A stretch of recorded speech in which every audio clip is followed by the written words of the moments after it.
L'organisation de l'Église locale, voici donc notre titre. Et on a, hier soir et ce matin, été occupés finalement de l'unité et de la diversité, heu, pas sous toutes ses formes, puisque dans le programme de François de l'an dernier, il y avait notamment les choses qui touchent à la collégialité. Mais c'est vrai qu'on a été rendu sensible avec ces présentations à cette diversité et ce besoin que la diversité fonctionne ensemble.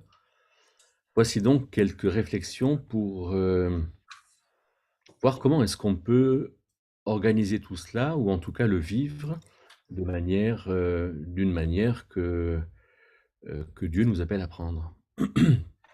Alors, c'est ma troisième présentation et je prends toujours la même introduction, mais peut-être adaptée à chaque fois. Je souhaiterais faire quelque chose de simple pour l'Église locale et donc je vous propose de retenir ces 3 points. Le fait que ce soit indispensable de réfléchir sur la notion d'autorité, alors on le fera complètement demain, mais de comprendre que cette mise en œuvre de l'autorité, eh bien, elle peut se faire de 15 manières différentes, et dans cette organisation, la vraie soumission est aussi d'aider les responsables. Je pense que ce qui caractérise énormément les Français, c'est que ce sont des râleurs. Je pense que la France est un des plus beaux pays du monde. J'en ai pas visité beaucoup, mais en tout cas ceux que j'ai vus, est-ce qu'il y a des pays où il y a heu, la montagne avec des pentes skiables, la mer, une histoire, de l'architecture, de la gastronomie, et cetera, et les Français sont jamais contents? Eh bien, La vigne. la la vraie soumission, c'est d'aider les responsables. Quand on est dans une structure hiérarchique, je crois qu'il faut aider les responsables, il faut rentrer dans l'organisation, même si elle n'est pas tout à fait à notre goût. Et donc, voilà, je souhaite que cette approche simple puisse nous aider à réfléchir à une organisation, bien qu'elle soit particulière. Par exemple, c'est clair que dans une église locale dans laquelle il y aurait personne qui aurait plus de 45 ans et qui aurait pas fini d'élever ses enfants, il leur manquerait, je pense, l'expérience de l'âge. Hem, Tout à l'heure, ce matin, François parlait des anciens qu'il préfère appeler surveillants. Il me semble que surveillant, c'est la fonction, et on voit tout de suite quel est le rôle du surveillant. L'ancien, je pense, c'est plutôt l'expérience, et je crois que, peut-être comme François, on assimile rapidement les anciens à l'âge, alors que c'est plutôt à l'expérience qu'il faudrait les assimiler. Et donc, en fonction de ces gens-là, personnalité, âge, nombre, etc., alors l'organisation sera différente, parce que même si on a les mêmes profils d'âge ou de nombre, on n'aura pas, suivant les personnalités, les mêmes organisations. Et ce sont nos échanges qui vont faire qu'on s'organisera. Le problème, souvent, c'est qu'on ne se parle pas. Et euh, même quand on n'est pas organisé, ça sous-tend une organisation. J'ai souvent, un petit peu ironiquement, ou pour plaisanter en tout cas, dit que à Aix, on était dans l'inorganisation organisée. C'est-à-dire qu'on laisse faire les choses qui surviennent toutes seules, mais c'est aussi une forme d'organisation. Et donc, il ne faut pas qu'on se dise qu'on n'est pas organisé. Non, tout est question de choix, de toute façon. Est-ce que l'organisation va contre l'action du Saint-Esprit? Il me semble que non. Il me semble, par exemple, que 1 Corinthiens 14, je crois le verset 14, nous dit que je prierai par l'Esprit, mais je prierai aussi par l'intelligence. Autrement dit, le Saint-Esprit nous appelle à une véritable collaboration dans laquelle il va être honoré et nous allons être satisfaits. Et donc, ce que je propose quand même de voir comme cap, c'est que dans cette expression que François a commentée, cette adresse aux Philippiens, l'apôtre Paul qui s'adresse aux saints, c'est-à-dire aux enfants de Dieu, et avec les surveillants et les serviteurs, hein. Dans le grec, c'est avec. Dans d'autres traductions, c'est les saints et les surveillants et les serviteurs. Mais là, il y a un groupe, il y a un binôme surveillant et serviteur qui est là, comme pour apporter quelque chose de frais, de puissant, d'heureux pour cette vie d'église.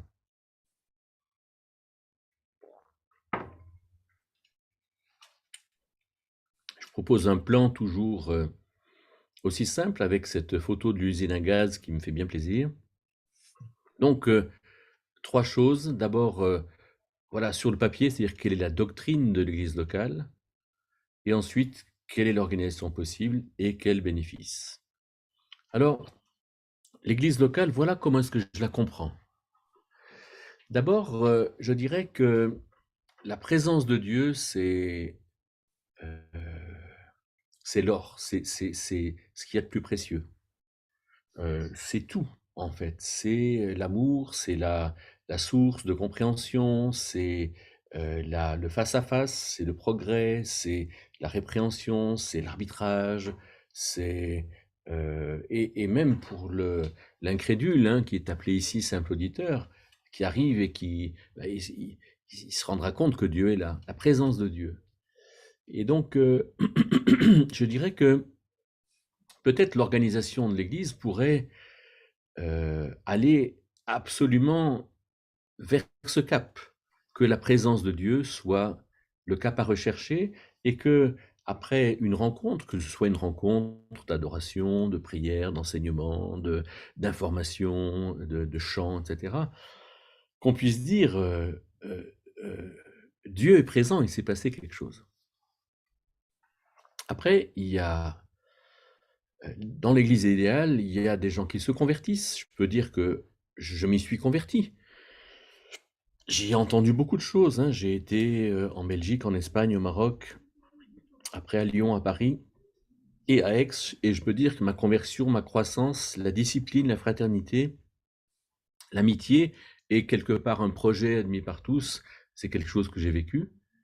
Heu, mais ce projet reste à mon avis, à mieux définir. On va voir comment est-ce qu'il peut être mieux défini. Après, il y a l'harmonie de la vie. Dieu n'est pas un Dieu de désordre, mais de paix, dit 1 Corinthiens 14, 33. C'est intéressant de voir ce contraste. François en parlera vendredi matin, mais et donc je ne veux pas déflorer le sujet, comme on dit, de manière un peu curieuse. Dieu n'est pas un Dieu de désordre, mais de paix. La paix, c'est l'état de l'âme qui est ressenti quand les relations sont justes. La relation avec Dieu, le rapport à soi-même et la relation avec les autres. L'état de l'âme qui est ressenti quand les choses sont justes. Dieu est un Dieu de paix. Autrement dit, heu, quand on, heu, va être ensemble, il faudrait déjà que les relations soient justes quand nous sommes ensemble. Mais ce qui ressort de ce chapitre 14, c'est que quand il y a du désordre, hein, trop de parler en langue plutôt que de prophétie, pas d'interprétation, tout le monde parle en même temps, heu, et cetera.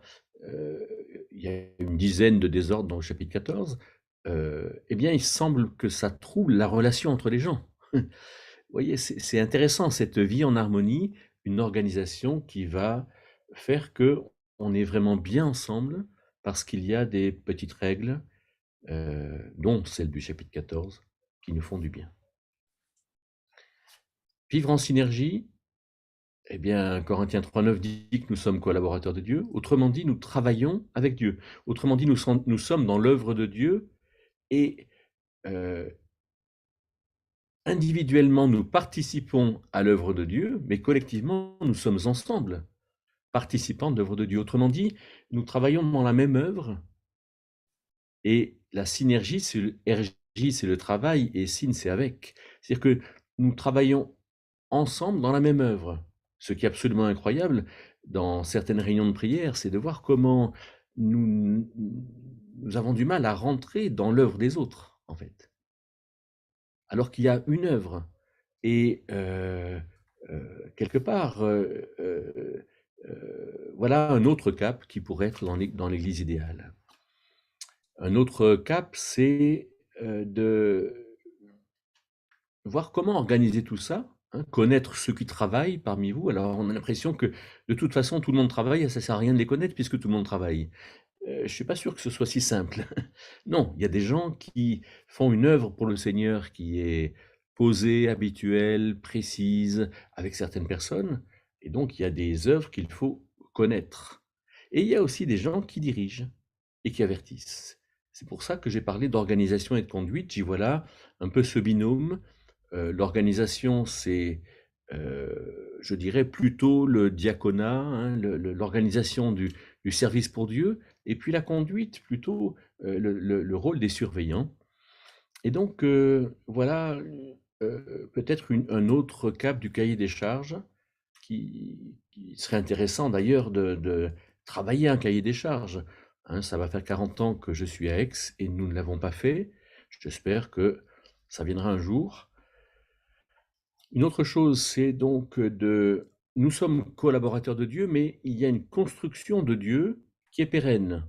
Autrement dit, comme le disait tout à l'heure François, dire que l'Église est en ruine, c'est insupportable. Ça n'a pas de sens, en fait, puisque c'est l'œuvre de Dieu, d'une part, et d'autre part, Philippiens 1,6 nous dit que celui qui a commencé en vous une bonne œuvre l'amènera à son aboutissement. Et c'est valable individuellement comme collectivement. Donc, vivre cette construction de Dieu, vivre la souveraineté de Dieu, voilà qui est aussi extrêmement important. Et enfin, vivre en dialogue. Et ici, toutes les églises du Christ vous saluent. Romains 16,16, c'est vivre en dialogue, mais dans ce dialogue inter-ecclésiastique. Toute catégorie, autant que possible, du christianisme à Aix, par exemple, j'ai dans les 30 dernières années des contacts avec les catholiques, les orthodoxes, les réformés, les évangéliques, les pentecôtistes, les baptistes. Donc voilà, et chercher à, à se connaître et à se parler. Alors, je propose quelque chose simple, c'est-à-dire que pour qu'il y ait conversion, croissance, discipline, il faudrait qu'il y ait des cours. Par exemple, c'est évident que le cours alpha est une bonne chose pour des gens qui viennent nouvellement à la foi chrétienne. Mais, et que des cours sur, par exemple, le Saint-Esprit tel qu'on l'a fait il y a 15 jours, ou tel qu'on le fait pour l'Église, ne sont pas des cours adaptés pour des gens qui viennent nouvellement à la foi. Donc des cours adaptés, mais des cours aussi qui sont proposés. C'est-à-dire que quand il y a quelqu'un qui vient, on peut dire: «Ah, mais vous venez nouvellement à la foi, c'est bien, on s'en réjouit, bienvenue, on va vivre ensemble», etc. Vous savez, il y a 6 fois par an un cours qui est un cours de découverte pour la foi. On vous le propose, hein, voilà. Et après, ben, si la personne y va, c'est bien. Si elle y va pas, ben, peut-être qu'il faudra que la rose éclose en son temps. Des anciens qui visitent tout le monde une fois par an.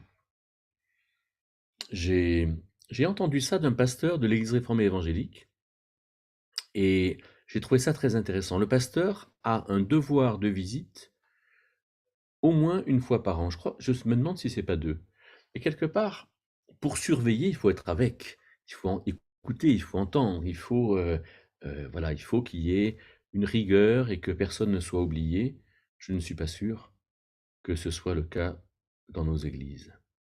Des diacres qui travaillent ensemble et qui travaillent avec les anciens. Alors on y reviendra, mais je dirais que ces services qui sont ces services de l'Église, hein, par exemple quand quelqu'un s'occupe d'une chorale et qu'il y a des gens de l'Église locale qui chantent, euh, on pourrait dire oui mais c'est pas l'Église qui a demandé qu'il y ait une chorale. Oui mais c'est quand même une chorale qui est là pour servir l'Église quand c'est le moment, pour aller faire un concert de rue, aller faire du chant dans les maisons de retraite, dans une représentation à l'occasion d'une cérémonie. Et donc, il y a quand même un travail d'église. Et le chef de chant devrait travailler avec celui qui s'occupe, par exemple, des répertoires, des recueils de cantiques, ou bien celui qui s'occupe de la sono, ou celui qui occupe pour se poser les bonnes questions, des diacres qui travaillent ensemble, mais qui travaillent aussi avec les anciens. Parce que les anciens vont, à mon sens, faire l'interface par la surveillance entre ceux qui travaillent, ceux qui sont responsables du travail, les diacres, et puis les autres, qu'on puisse avoir des retours, savoir, par exemple, je pense que même quand les anciens enseignent, hein, avec ce qui est dit dans Timothée 5, 17 et 18, quand ils enseignent, alors il faudrait que les autres demandent finalement à l'ensemble de ceux qui sont à l'assemblée si ce qu'ils disent est compréhensible, est suffisamment long, pas trop long, qu'est-ce qui en ressort? C'est-à-dire que, non pas de juger de manière sévère ou trop rigoureuse, mais de dire en retour: «Voilà ce que j'ai compris», hein, qu'il y ait un vrai dialogue dans l'enseignement. Que les diacres et les anciens soient respectés, parce que finalement tous ceux qui sont en avant, sont toujours, un peu pointés du doigt, un peu critiqués, hein. Comme on dit: «La critique est facile et l'art est difficile». Les services donc portés par la prière, parce que c'est l'œuvre de Dieu, et il y a quelque chose, dans lequel on se retrouve, même si on n'est pas directement concerné par le service, et donc des églises qui donnent des idées. Vous voyez ici que les églises qui donnent des idées, je l'ai mis en face de vivre en dialogue, c'est-à-dire que je verrais bien, par exemple, dans une petite église d'une soixantaine de personnes au niveau local, qu'il y ait une personne qui soit chargée dans l'année d'aller visiter les autres églises pour savoir ce qui s'y fait. Et à la fois on est en relation et à la fois on peut avoir des idées, hein, des choses qui nous serviront et qui nous permettront à nous aussi d'évoluer avec le Seigneur. Alors, regardons un petit peu dans Tite, euh, ce que l'apôtre Paul dit à Tite, hein: je t'ai laissé en Crète afin que tu mettes en ordre ce qui reste à régler. Autrement dit, il y a des choses à mettre en ordre, l'organisation de l'Église locale. Et donc, je vais faire très court pour parler de la différence entre le fait de nommer des anciens et le fait de constater qu'il y en a. Il me semble qu'en Crète, il y avait un travail d'évangélisation qui a été fait, et donc il y a des églises locales qui sont nouvelles, qui sont naissantes. Et dans ces églises, eh bien, Tite a un rôle. D'ailleurs, l'histoire ecclésiastique nous fait dire que peut-être Barnabas y était également. Euh, donc Tite avait un rôle d'organisateur. Et donc pour des gens qui ne savent pas tellement comment commencer, même si, comme on l'a vu euh, dans ce que François m'a fait toucher du doigt, il y a un lien étroit, on a vu lundi, entre ce qui était dans la synagogue et ce qui commence nouvellement dans l'Église. Il y a une habitude qui est déjà posée dans la vie de la synagogue, mais pour autant, il faut quand même qu'il y ait quelqu'un qui mette un peu d'ordre, hein, qui établisse des anciens, et qui peut-être va demander dans le groupe qui est-ce qui aurait cet appel du Seigneur à surveiller, à regarder, et peut-être certains lèveront la main et pas d'autres, et qui est-ce qui a un appel du Seigneur à travailler dans telle ou telle chose, et d'autres lèveront la main et pas certains. Et je crois que c'est ça la différence entre établir des anciens en Crète, par Tite, et puis si quelqu'un aspire à la surveillance, 1 Timothée 3:1, à Éphèse, c'est ça cette différence. Éphèse existe déjà, 1 Timothée écrit probablement entre 62 et 64, et Paul est passé nouvellement à Éphèse à la fin d'Acte 18. Je dirais que c'est entre 52 et 55. Donc, euh, euh, c'est euh, c'est intéressant de voir que Éphèse existe déjà depuis une grosse dizaine d'années. Il y a déjà un collège d'anciens, puisque Timothée va être introduit dans ce collège, alors que Tite, lui, doit euh, poser des choses et donc établir des anciens. Alors, le, dans cette église idéale, eh bien, le surveillant doit comprendre vrai, c'est-à-dire la doctrine qui est selon la piété, la compréhension des choses de Dieu, et puis le vivre, le mettre en pratique. Et du coup, pour être capable d'exhorter et de convaincre, hein, exhorter d'apporter les bonnes choses et de convaincre Alors je développe pas, il y aurait beaucoup de choses à dire sur, ce passage des versets 6 à 9 dans ce que le, le surveillant, doit faire dans sa propre maison. Voilà, il y a un rôle, ici que j'ai mis, simplement en verset et j'ai mis des anciens au niveau. Vous voyez, irréprochable, mari d'une seule femme, des enfants fidèles. Au passage, des enfants fidèles, une expression qui est peut-être, un peu difficile à comprendre. À mon sens, le mot enfant, qui est, dans le grec tekna, il y a deux mots grecs, c'est tekna et païdia. Païdia, on le trouve dans pédiatre et tekna et païdia, ce sont des mots qui, à mon sens, parlent de l'enfant qui n'est pas pubère. Et l'enfant qui n'est pas pubère, c'est l'enfant qui croit ce que papa et maman disent. Autrement dit, l'enfant qui est infidèle montrerait que papa et maman sont infidèles, ou bien que papa ou maman est infidèle. Et donc, c'est pour ça que l'ancien doit être irréprochable dans son comportement, et ce sont les enfants en bas âge qui vont montrer ce que les parents vivent à la maison. Et donc voilà, il faut un niveau dans l'Église idéale, mais ce niveau-là, c'est le surveillant qui va s'attacher à comprendre ces choses-là, hein, irréprochable, intendant de Dieu, pas arrogant, pas coléreux, pas donné au vin, etc. Voilà, il faut vraiment y réfléchir, il faut travailler, hein, il faut fermer la bouche à ces gens qui sont indisciplinés. Oh, je me suis trompé, c'est pas un Corinthiens 3:9, hein, c'est Titin versets 11 et 12. Je vais tout de suite le modifier. Et donc, ces gens-là, ces surveillants doivent travailler. C'est absolument clair que euh, euh, il y a un vrai travail. Il faut remonter les manches. Il faut voilà, il faut faire quelque chose dans l'Église idéale. Et il faut connaître les membres de l'Église. Il suffit de voir, comme Paul parle des vieillards au masculin et au féminin, hein, Tite 2, versets 1 et 2, des jeunes femmes avec tout ce que les jeunes femmes font, devraient faire, etc., toutes leurs spécificités. Les jeunes hommes, où il leur dit simplement soyez modérés. Les esclaves, dans leur rapport au maître. Donc on a l'impression que Paul est quelqu'un qui est en relation, qui propose vraiment aux surveillants de connaître tout le monde, de prendre le temps pour connaître tout le monde. C'est pour ça d'ailleurs que je vous ai dit que je ne m'estimais pas être un surveillant à Aix parce que je n'y suis pas assez et parce que mon travail, voilà, il dépasse le cadre de l'église locale et voilà, peut-être quelque chose qui vous permet de comprendre ce que j'imagine de l'église idéale. Et donc, ces anciens surveillent le service pour Dieu. Il faut que les nôtres apprennent à exceller dans les bonnes œuvres, hein, dit Paul à Tite, Tite 3, 14, à exceller dans les bonnes œuvres, à être les premiers dans les bonnes œuvres, je crois, dit la Darby, pour subvenir aux nécessités urgentes, afin de ne pas être sans fruit. On pourrait parler de tout ça un peu en long, en large, en travers. Exceller dans les bonnes œuvres, ça veut dire que quelque part, dans les bonnes œuvres de la ville, il faudrait être les premiers.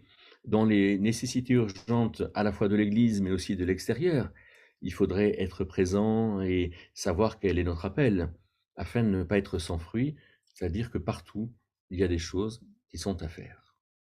Alors, quelques services, je ne vais pas les commenter, mais ici, j'ai trouvé intéressant de mettre des services et des versets qui sont associés, euh, euh, où on peut s'identifier, on peut ressentir en fait quelque chose qui est pour nous.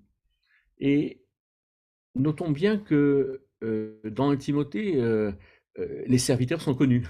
C'est intéressant en fait, hein, ils sont identifiés, on connaît leur service, puisqu'il est dit, il faut qu'ils soient premièrement mis à l'épreuve. Donc, on les voit vivre, on les voit vivre en famille, on voit leur comportement individuel, on voit quelque part comment est-ce qu'ils peuvent réagir au fait d'être mis à l'épreuve. Moi, je trouverais tout à fait normal d'être mis à l'épreuve.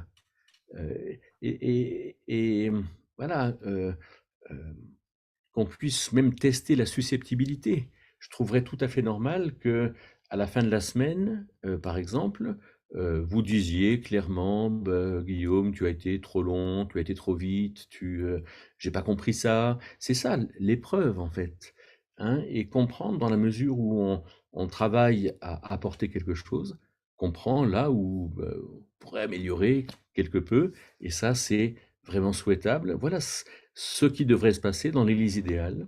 Les femmes pas médisantes, voilà, c'est pas moi qui le dis, mais je pense que, heu, je pense que l'organe de la femme, c'est la parole.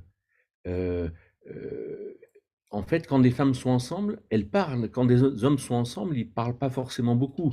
Ou ils parlent de doctrine ou de l'ordinateur ou de la voiture, mais c'est les hommes ensemble, n'ont pas tellement une relation qui est absolument basée sur la parole. Ils se regardent, ils se taquinent, et donc voilà, je crois qu'il y a quelque chose pour les femmes ici qui est à entendre, et pour les hommes, que les hommes dirigent bien leur maison. Par exemple, dans les proverbes, je dirais que les 2 gros problèmes de l'homme par rapport à leurs actions, c'est la paresse et c'est la violence.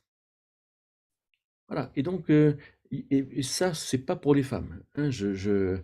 Voilà, je crois qu'il faut voir ça dans notre église idéale, voir qu'est-ce qu'on peut en faire, ces services-là. Est-ce que, quand un service manque, est-ce que effectivement le cuveau, finalement contiendra moins d'eau parce qu'il y aura une planche qui montera moins haut? Voilà quelque chose qui est à noter. Alors, vous avez déjà vu ce tableau? Je crois dans la première présentation de lundi. Il me semble que ce qui est vu en premier de l'église idéale, ce sont ses activités. Et alors on dira: «Oui, mais c'est pas ça l'essentiel. L'essentiel, c'est quand même la présence de Dieu, c'est la piété des membres». Oui, mais c'est par les activités, en fait, que l'Église est perçue, et quand quelqu'un va venir nouvellement parmi nous, bah, il va dire: «Qu'est-ce que vous faites, en fait?» Et donc je pense qu'il faudrait, dans l'Église idéale, avoir ce qu'il faut pour présenter ce qui est fait. Et présenter, bah, voilà, nos rencontres, hein, comment est-ce qu'elles se passent, qui en est responsable, pourquoi est-ce que nous faisons comme ceci.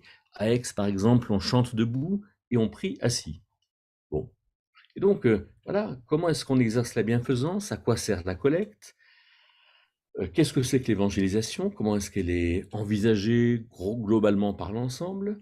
Hein, à Aix, nous avons depuis peu un stand sur le marché. Nous avons une librairie évangélique depuis 24 ans, je crois. Voilà, la logistique, comment qui s'occupe des lieux, des lumières, de la sono, de l'entretien, voilà, dans l'administratif, qui s'occupe finalement du rapport au gouvernement, aux autorités, du rapport à la préfecture, des contraintes administratives, des assemblées générales, etc. euh, et quelque part de notre rapport au gouvernement, de manière simple. Euh, je verrais bien le président aller voir aujourd'hui euh, la mairie en me disant: mais qu'est-ce qu'on pourrait faire pour l'Ukraine, hein, qu'est-ce qui est fait et en quoi est-ce qu'on peut nous donner un coup de main? Voilà une manière d'être en relation. Le trésorier s'occupe des finances, le secrétaire s'occupe de la communication, mais ça ne veut pas dire que le secrétaire de l'association cultuelle soit absolument celui qui s'occupe de l'association. Mais finalement, pourquoi pas? Les relations inter-églises, le chant, les œuvres associées, c'est vrai que quand un couple vient nouvellement dans l'église locale et remarque qu'il y a euh, un centre comme le centre de la Maison du Rocher, avec une centaine de lits, c'est fantastique, hein, et de voir qu'on peut y amener nos enfants, qu'on peut faire des tas de choses. Dans ces activités, je dirais que l'enseignement a une place particulière. L'activité, c'est la vie de l'Église, mais l'enseignement, c'est quand même euh, l'Église est, nous dit 1 Timothée 3,15, elle est la colonne et le soutien de la vérité. Autrement dit, il y a un vrai travail dans le fond et dans la forme, et pour tout le monde, pour que les choses vraies soient dites et qu'elles nous fassent du bien. Mais de la même manière, les soins pastoraux sont là pour que, quelque part, euh, à tous les niveaux, l'accueil, l'hospitalité, la cooptation, la discipline, les soins pastoraux, qu'à tous les niveaux, quelqu'un puisse aller mieux, en fait, hein. Quand quelqu'un est seul et qui se présente dans l'église, alors il ira mieux s'il est accueilli, il ira mieux s'il est invité, il ira encore mieux s'il est coopté dans un service, il ira mieux s'il est repris parce qu'il a besoin d'être repris, et il ira encore mieux s'il peut sortir de ses blessures par les soins pastoraux. Et avec tout ça, eh bien, je dirais qu'avec avec Acte 15-22, il y a le conseil d'église, j'en parlerai plus tard, euh, c'est-à-dire tous les impliqués, tous ceux qui veulent être là dans la gestion de l'église sont là pour que des décisions puissent être prises. Mais derrière ça, il y a le conseil des anciens, et puis il y a un conseil des sœurs, qui n'est pas forcément archi évident en 1 Corinthiens 7, mais voilà, on pourra en parler après si vous voulez. En tout cas, je crois qu'il y a un rôle des frères et des sœurs qui est absolument, objectivement valable pour l'Église. Alors, en pratique, qu'est-ce qui va se passer? Ben, je dirais qu'en pratique, euh, les diacres, voilà, il faut les connaître, les estimer, ayez beaucoup d'estime et d'amour pour eux, et puis soyez en paix entre vous. J'ai l'impression que indirectement, dans ces passages un Thessaloniciens, c'est, il me semble, hein, la deuxième lettre que Paul va écrire. La première, c'est les Galates. Et la première, c'est la Galatie, c'est quand même le centre de la Turquie, hein, grosso modo, c'est assez important. C'est plutôt au sud, mais c'est quand même une région de la Turquie. Par contre, après, Paul s'adresse aux églises. Et il est passé à Thessalonique vers 51-52. Et donc, voilà, j'ai l'impression qu'il a retenu, hein, que peut-être parmi les services, parmi les serviteurs, parmi les diacres, il y avait quelques tensions, quelque chose. Et donc, je trouve que l'Église devrait reconnaître la responsabilité que prennent les diacres. L'Église devrait dire, voilà, on a vu que un tel s'occupe de la communication, qu'un tel s'occupe de la sono, qu'un tel s'occupe du pain et du vin, etc. Et donc, quelque part, puisque l'Église connaît la responsabilité que prennent les diacres, alors que logiquement, eh bien, les diacres peuvent faire des choix. Et les diacres vont dire, ben voilà, voilà ce que j'ai vu, j'ai compris, voilà l'évolution. Mais quelque part, ne compliquons pas la tâche des diacres.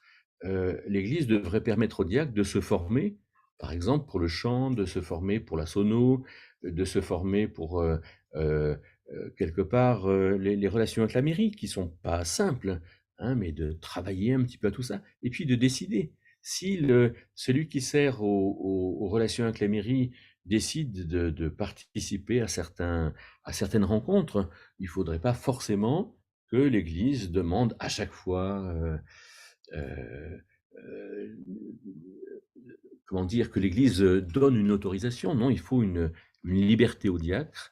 Et je pense que les diacres pourraient être nommés, enfin, que quand reconnu, quand un diacre veut servir, qu'il fasse 1 an, 2 ans, 3 ans, eh bien, quelque part, au bout de 3 ans, peut-être l'Église pourrait dire au diacre, mais depuis 3 ans, quand tu as fait ça, ça, ça nous a un peu gênés.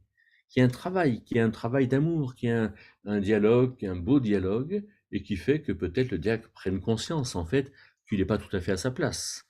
Hein. Soyez en paix entre vous. Et donc, ces diacres ont une place de direction consécutive à leur travail, mais c'est sûr que cette place de direction peut être une source de conflit. Il faut qu'on en soit certain, et de ce fait, bien sûr, en tenir compte. Et in fine, je dirais que le conseil d'église est là pour, c'est-à-dire quand l'église est là, quand les impliqués sont là, c'est-à-dire diacres, anciens, et puis les autres, pour finalement parler de problèmes particuliers. Voilà ce qui peut se passer de manière pratique.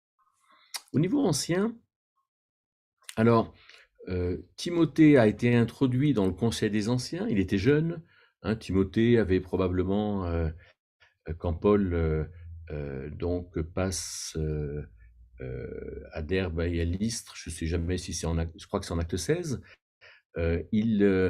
Timothée a une vingtaine d'années, et donc En acte 16, c'est dans les années 50, et donc Paul va dire une quinzaine d'années après, on va dire entre 62 et 64, hein, peut-être que Timothée a 35 ans, ou entre 30 et 35 ans, et il est jeune.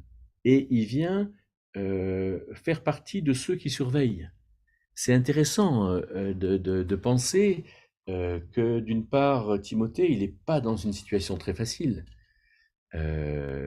Paul est peut-être quelqu'un qui, non pas qui va imposer à Éphèse quelque chose, mais qui va quand même, en amenant Timothée, va un peu contraindre les Éphésiens à se surveiller et à régler leurs affaires.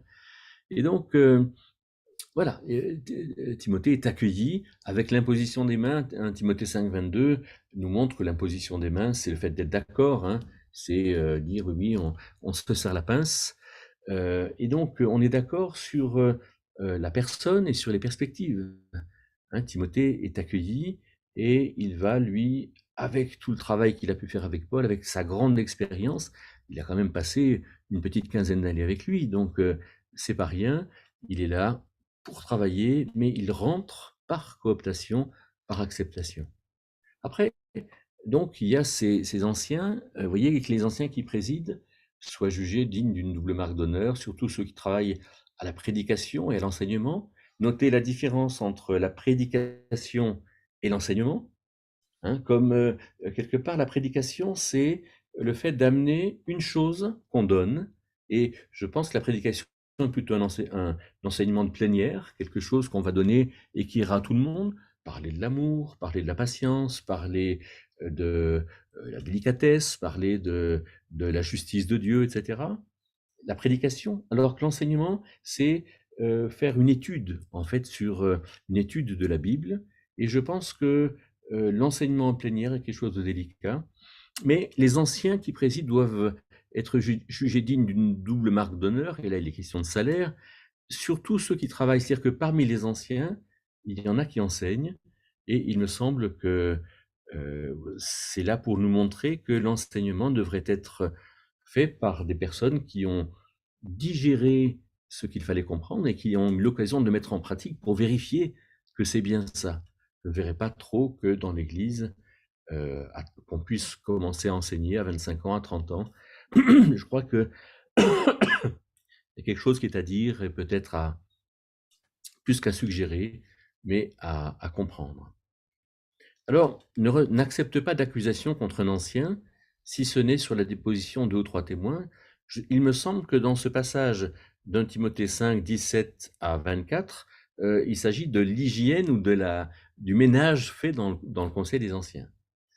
Du grec presbyterium, conseil des anciens, collège des anciens, collège d'anciens, ça parle de pluralité. Et donc, n'accepte pas d'accusation, c'est-à-dire en fait, il faut pas qu'on parle dans le dos. Alors bien sûr, il ne faut pas qu'on le fasse dans l'église, mais il ne faut pas qu'on le fasse entre anciens non plus, et de ce fait, ça montre le respect qu'on va accorder aux personnes. La gestion des problèmes, ceux qui pêchent, reprenez devant tous, il me semble qu'il y a une vraie hygiène, en fait. Quand on entend parler de quelque chose, voilà, on en parle, et puis on peut savoir ce qu'il faut en faire. Les clans, suivent ces instructions sans favoritisme, nous dit la Darby, sans préjugés. Voilà quelque chose qui est clair. On ne doit pas dire je suis mieux. Oui, je suis peut-être mieux avec un tel qu'avec un autre tel, mais quelque part, j'écoute les deux de la même manière.